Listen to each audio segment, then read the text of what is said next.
you've got half an hour to talk about a huge topic, so we're going to get cracking. But hopefully there'll be time for some questions at the end. So just to get started, Bioregional is a sustainability charity. I'm sure some of you may have heard of us. We've been working for about 25 years, championing a better, more sustainable way of living. And that obviously starts with how our homes and communities are designed.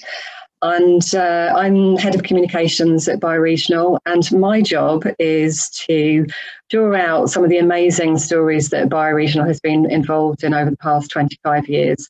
And BedZED, the story of our zero carbon development, is probably the most amazing story of them all, or at least it's where a lot of this all started.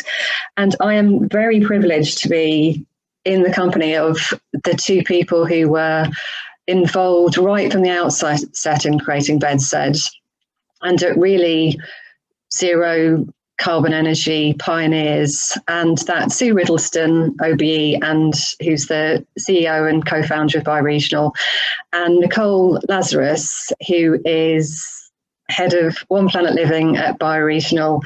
And I'm going to be gently grilling you about your involvement in, I'm going to style Kirsty Young rather than John Humphreys probably, so don't panic. So I'm going to be asking you to share some of your memories about how BedZED came to being in the first place, but also, more importantly, what lessons were learned and can we still learn today for our mission to get us all to net zero carbon emissions by 2030.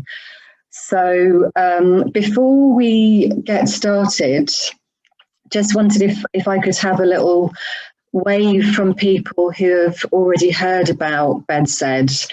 If you've got your videos on, give us a wave, or you can, hopefully after 9 months of using Zoom, you know how to do it electronically. Okay, so most people are waving. That's good. One's very enthusiastic waver, Mick.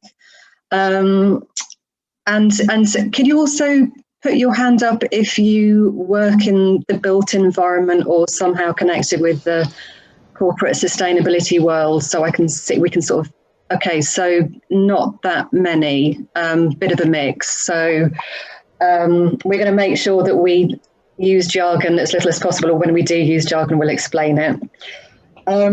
So a couple of months ago, we created a little video about, actually, first of all, before we show the video, I think for anyone who hasn't seen BedZED, Jess, would you be able to share your screen and show us just what it looks like for anyone who hasn't seen it? So that is what it looks like. This is where our main office is. And so, yes, we created a little video a couple of months ago of Sue essentially showing us around her home in BedZED, and we thought that might be a good place to start so you can actually see for yourselves what it looks like. So again, over to you, Jess, and we'll have a little look at that.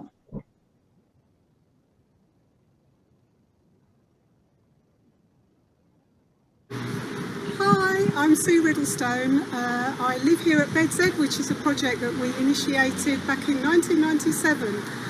It was built in 2002. We work with the Peabody Trust and Zed Factory to build it, and we have our office here, our Bioregional office, and also I live here. So come have a look inside my home.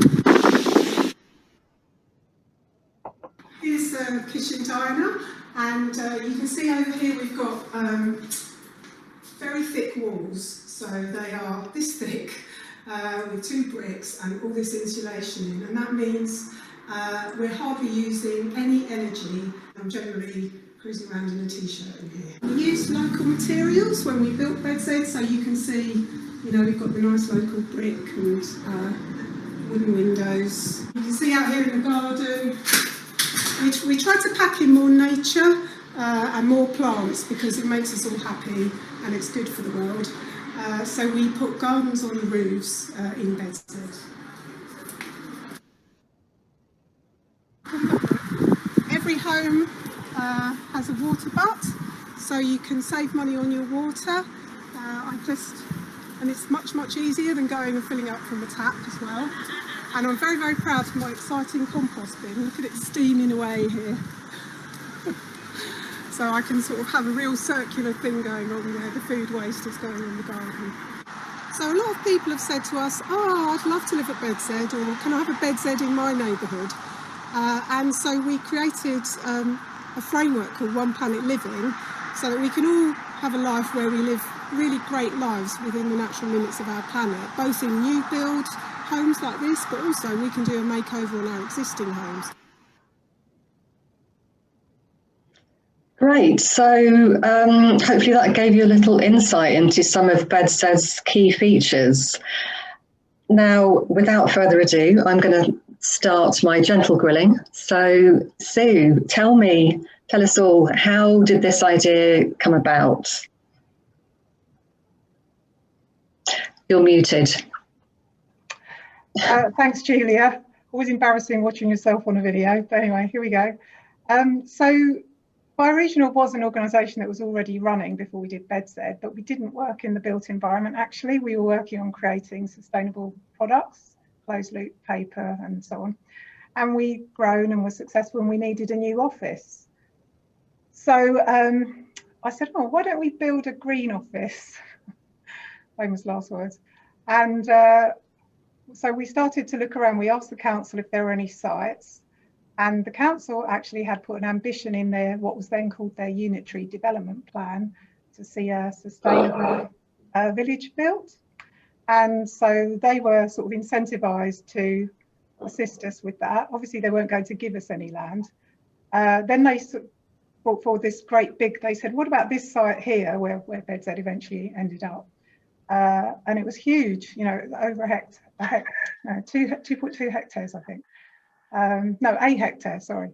And we thought, oh, well, it's really too big for our office, but great, we can live there too. And we started working up some plans and designs.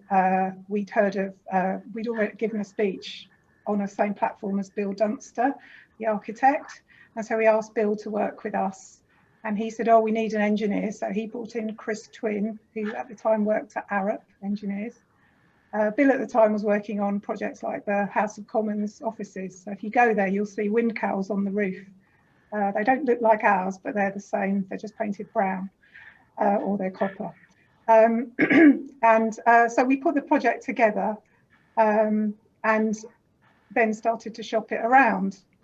And at the time, when I look back on it, I think I don't know how we had the audacity to, as a small, you know, environmental organisation, to think we could do such a thing. But it seemed like a good idea, and everyone else seemed keen, so it just sort of got its own life. And you know, and then we basically shopped it around, and we needed a civil engineer to work with us because none of us were civil engineers. And so we put an advert out and recruited Nicole, who came to our office for interview back in 1997. And so Nicole's been my treasured colleague for the last 23 years. So that brings us on to Nicole. So enter the civil engineer, and what happened next?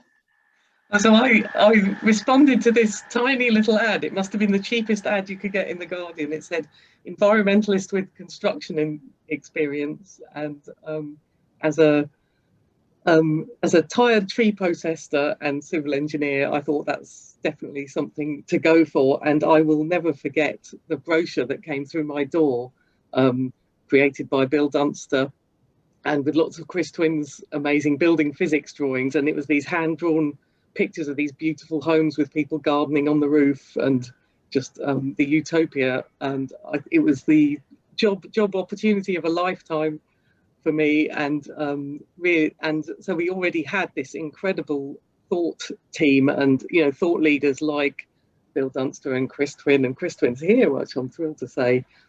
So I actually didn't know much at all at that time, so I had this incredible advantage that I didn't know that you couldn't do this kind of thing. And so with the amazing expertise that were around me, we just went and did it anyway. And yeah, so my first job was to work with my colleagues to try and find a developer who would take this and run with it. And so we were really lucky that the development team at Peabody Trust at the time, they were real innovators and thought leaders themselves, and they could see what a great opportunity this was, and they took it on. So my job was to make BedZED happen. And what was the main challenges for you and for the development as a whole? Yeah, the first challenge we had was to win the land. So it was land being sold by Sutton Borough Council, and of course they had a duty to get best value. And it was, again, just really lucky that there were some very innovative thinkers at Sutton who had a broader idea of best value, and they did have an ambition to have an exemplary sustainable community in their borough. And they listened to the case that we made of quite a holistic argument of all the value that a scheme like this could bring. And the one, we brought many different ideas of what extra value we could bring, but they were able to put a financial value on the carbon savings. And of course, a zero carbon housing scheme has large carbon savings, and they were able to then make the case all the way up to, it had to actually go to the Deputy Prime Minister at the time, who was John Prescott, and John Prescott and his team approved this sale of the land that valued the environmental benefits. So that was the first hurdle in a way. It did set a precedent. We were really excited about that. We set ourselves the challenge of a zero carbon scheme, and we interpreted that in its biggest sense. So all energy at the scheme was to be zero carbon, and the first strand of that is the incredible energy efficiency of the buildings, and the building physics there has been extremely successful. No heat demand in the homes. Very, very low electricity bills. We're still really, really proud of that. And of course, great air tightness, real passive house standards, air tightness, but great fresh air through the wind cowl. So those bonkers colourful things on the roofs that you see, those are wind driven heat ventilation with heat recovery. So we get something like 75% of the heat that's leaving comes back in with the fresh air. So you get the opportunity to live in a place where you're warm all the time, and yet you've got fresh air all the time. And then what energy we did need, all the hot water, it now comes from a biomass boiler. So you said, what are the challenges? We did try quite an ambitious thing of a biomass heat and power plant, and that was quite a challenge. And we've sort of gone back to a more trusted solution of a biomass boiler. And then we had solar panels on the roof. We were quite early adopters of solar PVs. And so that's topped up by a green tariff electricity supply.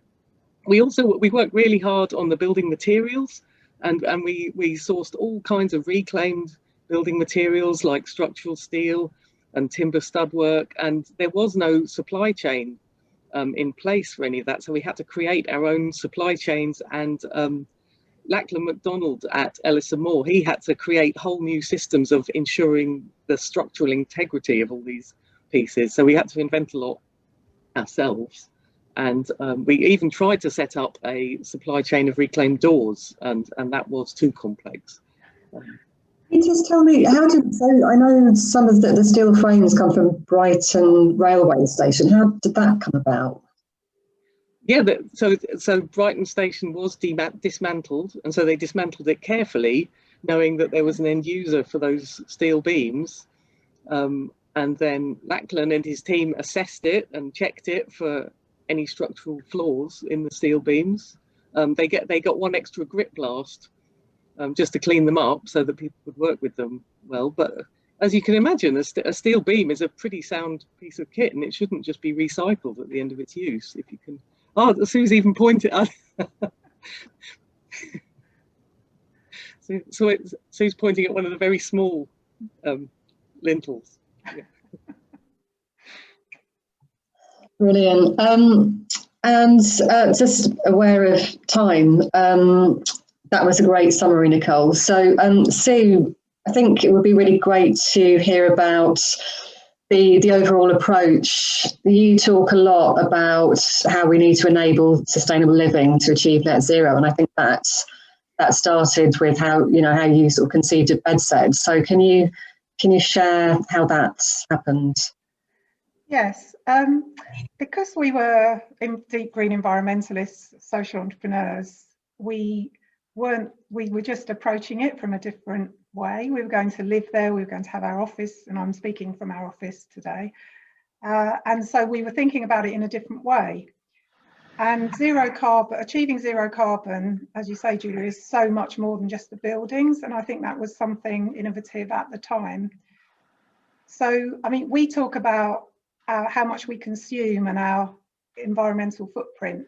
And if you think that we often say that if everyone lived, we're consuming too much, and if everyone lived as we did in the UK or indeed Europe, or indeed the sort of lifestyle that everyone aspires to with the car, the TV, the clothes, you know, all of that, then we'd need 3 planets to support us. So what we need is one planet living where we can live well within the natural limits of the planet, wherever we live in the world, and leave space for nature as well, because it's not just our planet.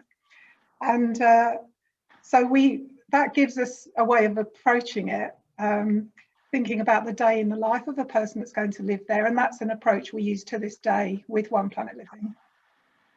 So you can look at how that footprint breaks down. So there's the impact of construction, which is really coming to the fore now.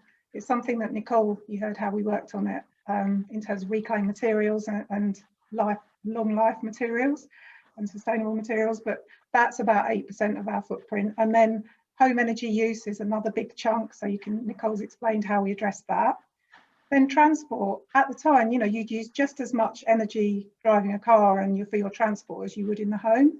So we had a strategy, a transport plan where there's a place to put your bicycle safely inside the front door, somewhere in the home.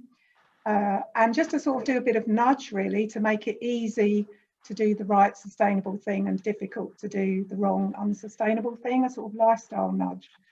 So there was half as much car parking, car sharing club. If you need a car, you can hire a car, and that saves 6 car parking spaces. We're near bus stops and train stations. And indeed, we have got a 50% reduction in fossil fuel car use here. And even 18 years later, there's still spare car parking spaces, even though we had half the amount that the local authority wanted us to put in. We also, another part of our footprint is our food. So we've got a community garden here, and we set up a community farm locally, which you can get your local food delivered. Then all the stuff we buy. So we have it just sort of happened organically, actually. We've got a resident's email, and when my DVD player broke down, it was only a couple of weeks before someone posted, "I've got an old DVD player, would anyone like it?" So I could pop round and get it without having to buy a new one. So it's addressing that whole lifestyle approach, which also brings a sense of community, creates a community spirit as well.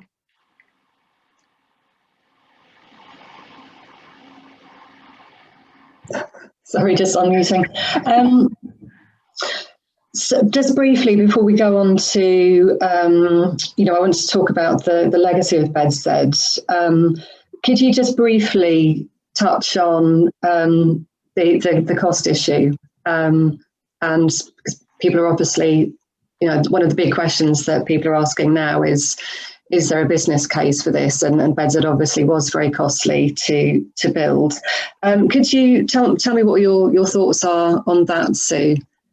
Sure. Well, BedZED was a pilot and it did famously cost more. But today we all know so much more and the costs have come down. As you heard Nicole say, that the building fabric approach to reduce energy demand is your sort of key cornerstone and base to build from. And then we've gone on to work on other projects. So One Brighton was a project which it looks like a regular 172 apartments. It was built within the normal range of build costs, and it sold twice as fast. So it had all the same approaches as BedZED, but it looks very mainstream. And you can, but it doesn't have it's zero car parking, just disabled and car club spaces. And you can create more value in the project by having less space for roads and cars, which can offset the cost of a better quality build. And today we're even in partnership with Hill Group to not just build zero carbon homes, but to build zero carbon affordable, truly affordable homes. So I think it's more about the approach you take as you set out to work on the project, thinking about how can we achieve zero carbon in this context, but also thinking about that whole holistic approach. Then it doesn't add huge amounts to the cost of the project, but there is a lot of value there. Great. So, Nicole, before we start talking about the legacy, just give me one sentence. What's it like living at BedZED? I know you don't live there anymore, but tell me what it's like. I did live there for 10 years, and you don't know how good it is to live in a property that's well designed with passive house principles, thermally stable, fresh air, and amazing neighbours, and you don't know how good that is until you try it. And the whole industry needs to go and have that experience and then change, because it's a lovely thing to live that way. Good daylight, yeah, and lovely neighbours. Thank you very much for questions, by the way. I'll get to them hopefully a little bit towards the end. And if we don't get to them all, we can reply in our follow-up email. So Sue, this is all well and good. This all happened nearly 20 years ago now. What is the legacy of BedZED, and in terms of influencing policy, in terms of One Planet Living? Yeah, so many things came out of BedZED, and we've had all the politicians down here posing for their photos in front of the wind cows. And we have managed to influence. We've had both people coming to us and saying, can we do a BedZED? Can you help us to do a BedZED? So we created the One Planet Living framework, which aspires to that One Planet Living I talked about, and is based on 10 principles. And that's been used in 30 billion of real estate around the world, including, Nicole, I was privileged to use it to write the sustainability strategy for the London 2012 Olympic bid. And me and Nicole both worked on that project, which really influenced the whole industry. I've worked on projects in China, there are projects in Australia. It's happening all around the world, and people are it's available for people to use, and we're training people. We trained 1,000 people to use it last year. So it's out there and available, that's one thing. And some of the projects where people came to us straight after BedZED, because construction projects can take so long, you can now go on a One Planet holiday to Village Nature in Paris by Euro Disney, and it's got zero carbon swimming pools and electric trimmers and wholesome activities. It's amazing. And in terms of policy, straight after we did BedZED, I was a London Sustainable Development Commissioner, and they asked me to work on the energy strategy. And it was like, oh yeah, all new homes should be zero carbon. So I came back to the office and I said to Nicole, can we do some sums on this? Because I think we had a group discussion about all new homes need to be zero carbon. So we wrote this paper, me and Nicole, which I've still got somewhere. Actually the GLA didn't take it on and put it in the strategy, because the lawyers said, well, then people will think the mayor wants that. And I remember when writing it thinking, this is what's needed to happen, but it's not going to happen. But Paul King, who later went on to lead the UK Green Building Council, he took that document and through the WWF 1 Million Sustainable Homes campaign lobbied the government, and 3 years later it became the law that it was going to come in, or a policy that would come in by 2016, but that it was then scrapped.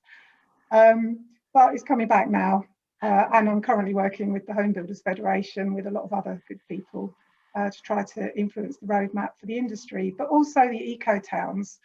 We use the One Planet Living approach to get involved in the eco-towns, and Nicole moved to Oxford and has been working on some amazing projects in Oxford ever since. Yeah, so there's 6,000 zero carbon homes in the pipeline at Northwest Bicester, thanks to the really progressive planning from Cherwell District Council. So they're all at all the different phases of that scheme are at different stages. So some parts are built and occupied. We just moved our office into the new business centre at Northwest Bicester. So it's Passive House Plus, zero carbon, BREEAM excellent, just another beautiful example of a building that's just better. It's just a better place to be. So we're really lucky to have our regional office there. And also on our doorstep in Oxfordshire, we're excited about just an amazing new scheme in the Vale of the White Horse, so South Oxfordshire, led by Greencore. So they're specialists in hemp and lime and timber frame, and there's a beautiful scheme called Springfield Meadows. Again, just really good indoor air quality, great building physics, and just beautiful homes. And I think there are 2 homes left still for sale if anyone wants to get in there quick. That's quite a rural scheme, so lots of trees all around. So it's just great working with all these brilliant developers and design teams who in some way or other take on these One Planet Living principles. Fantastic. So we've got a few minutes left. I'm just going to take a couple of questions from the chat. There's one very good question from Nadia. Are there any new technology? I mean, this is, if it would be interesting to know. What new technologies are available now that weren't available when you designed BedZED that you wished were available? Oh, I think we're both keen on that. Go on, Nicole. Oh, okay, have you got some too? Just the grid, the electricity grid is less carbon intensive now to quite an amazing degree, and therefore heat pumps start to really come into their own. So they did exist back then, but they weren't such a great proposition because they used all that carbon intensive electricity. But now they're an absolute core part of the right answers. Sue, what was yours? I was going to say that too, and we have got a district heating system here. We don't really need the heat; it's more for the hot water. And nowadays, and we also did that at One Brighton, and we wouldn't do that again now. We would go more the heat pump and electricity. Start first with the building fabric, and of course the photovoltaics price has come down so much, and they're so much better now as well. And we probably wouldn't go wood chip boiler unless we were out in the country. Is there, and there's just one question from Max before we wrap up.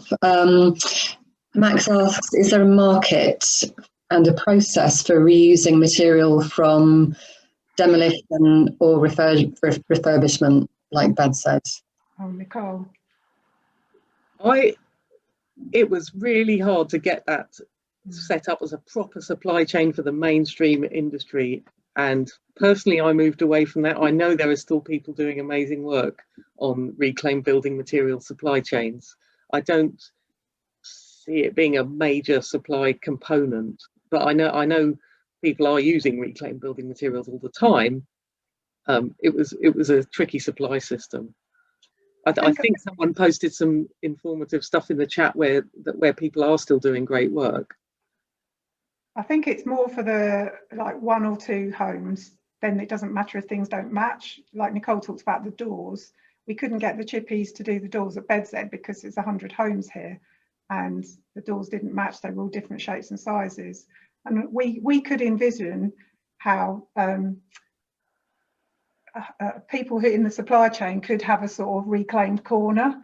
Just needs to become part of the mainstream offer, and that you can take stuff down there rather than, because it's the biggest source of the waste stream at the moment, I would say, and a total waste. Whereas building materials away. Reducing embodied carbon of your building materials, of course, reclaimed materials is only one way of doing that. And the Springfield Meadows scheme that I talked about, and anyone who's using timber frame, possibly hemp and lime, if they've got those skills, that's super low embodied carbon. So same subject, different solutions. I have to say, every time I hear both of you talking about this, I learn more. Even though I've been at Bioregional for 5 years, it's always just so fascinating, sort of getting into the nitty gritty of all this stuff. It's 11:30, so apologies to people that have asked questions, and there's quite technical questions in there, I have to say. We'll do our best to reply, and we'll also share more information about some of these One Planet communities that Nicole and Sue have talked about. But Sue, would you like to wrap up and just sort of, basically we're here to learn interesting stuff, but we're also there's also a climate and an ecological emergency. Yeah. So we very much want to inspire action. And Sue, what do you think? What do you want people to do after hearing this? Well, I think the key thing is when you think about zero carbon homes, if you can think about it in that context of lifestyles and making it easy for people to live a sustainable lifestyle to achieve one planet living, as you hopefully see, from my point of view, it can be done. I've seen it can be done, and do work with us, come on the One Planet Living training, or if you've got any project ideas and you want to work with us, come and talk to us. So it is an emergency, and as Greta says, Greta Thunberg, the school climate striker, says, if the house was on fire, you wouldn't sort of sit there and do something about it next year. It's something to start tomorrow, or even today.